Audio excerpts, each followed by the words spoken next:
Yan, what's up again guys? So, ano bang agenda natin today? So today, medyo matagal-tagal tayong nawala. Hindi tayo nakapag-upload ng mga content regarding Xbox.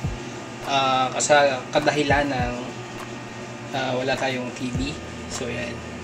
So yung TV na ginagamit ko before sa content ko sa mga Xbox 360 is ginagamit sa kabilang kwarto. So wala tayong magamit dito panggawa ng pang-upload ng videos regarding Xbox 360. So nag-decide ako na bumili ng isa pa para doon sa kwarto na yon. Then yung TV ko na dati ibabalik ko rito. So yon. So yung binili kong TV is smart TV na. Sa Shopee ko lang siya binili. Yun, check natin ngayon. Pagkaka-remember ko, around 46 inch ata yung binili ko. Yung luma kong TV is 32 inches lang. Itong binili ko ngayon na smart TV is 46 inches na hindi naman kilala yung brand, kaya retesting hindi natin kung good yung quality ng brand na yun. So yun, samahan nyo akong i-unbox yung nabili natin na TV. So let's go. So ito guys, yung nabili natin na na TV. So i-unbox na natin siya. Samahan nyo akong i-unbox natin siya. So let's go.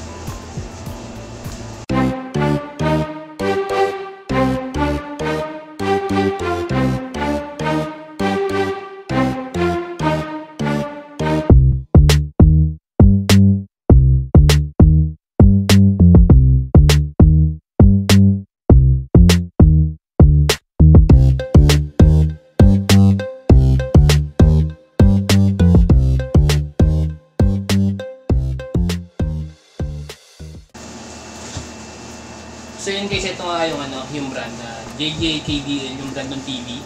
Smart TV na siya na 46 inch. Nabili ko sa Shopee around 8,000 plus, 8,600 ata pagkaka-remember ko. So yun, so test natin kung good siya, kung good yung quality niya.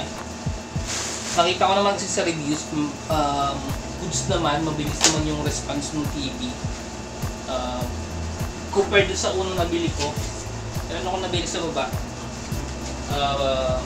Alam ko 32 inches lang yun or 20 something. Basta gano'n, medyo mabagal yung response niya. Pag maglilipat ka sa YouTube or sa Netflix, medyo mabagal yung response. Nakakawalang gana kasi tagal ng response sa TV. So ito, try natin kung good yung response nito. So ito yung TV siya, 46 inch. So yung remote, then yung manual.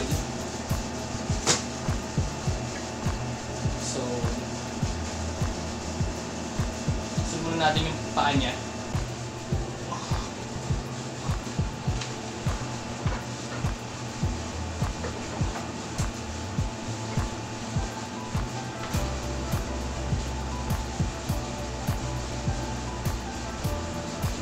So yun guys, nalatag na rin siya. So nasaksak ko na rin yan. So try natin i-open.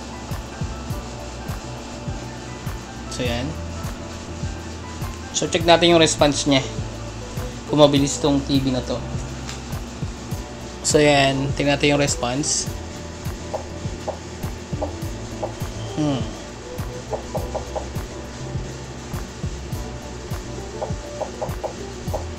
Medyo good yung response niya guys.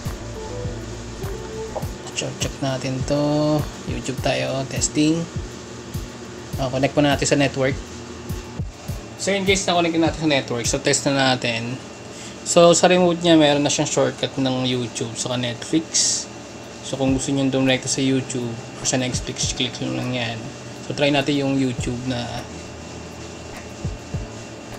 So yan, pumasok sa YouTube. So, medyo malakas siya, hinaan lang natin. So yan, mabilis naman, mabilis yung response niya. So try natin yung shortcut ng Netflix.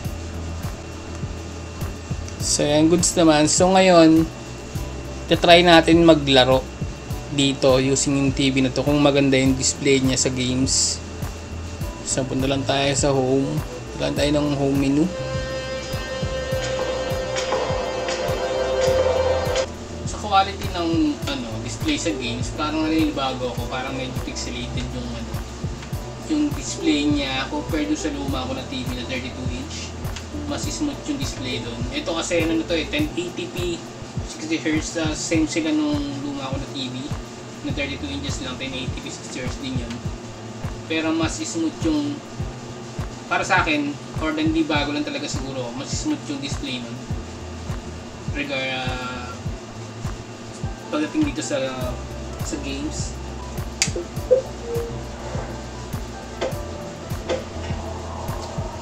Yung display niya medyo paano ma-explain, medyo cartoony yung color. Siguro kailangan ko pang ayusin yung nito, settings sa display, sa brightness, contrast, saka saturation. Kailangan timplahin ko. Proper store is supposed to start at the beginning. The ground forms up under his feet as it point the way. You don't stop to wonder why. That a survivor? No, ma'am. It's a gas fella forced out from underground. Kid pops it good.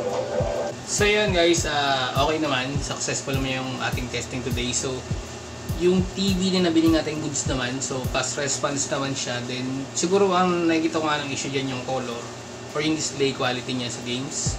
Hindi ko pa na siya na-try sa TV, pero sa TV walang problema yan. Kasi gagamitin naman natin to more on gaming content. So, yun. So, yun lang siguro kailangan lang timplahin. Timplahin lang yung yung brightness contrast niya.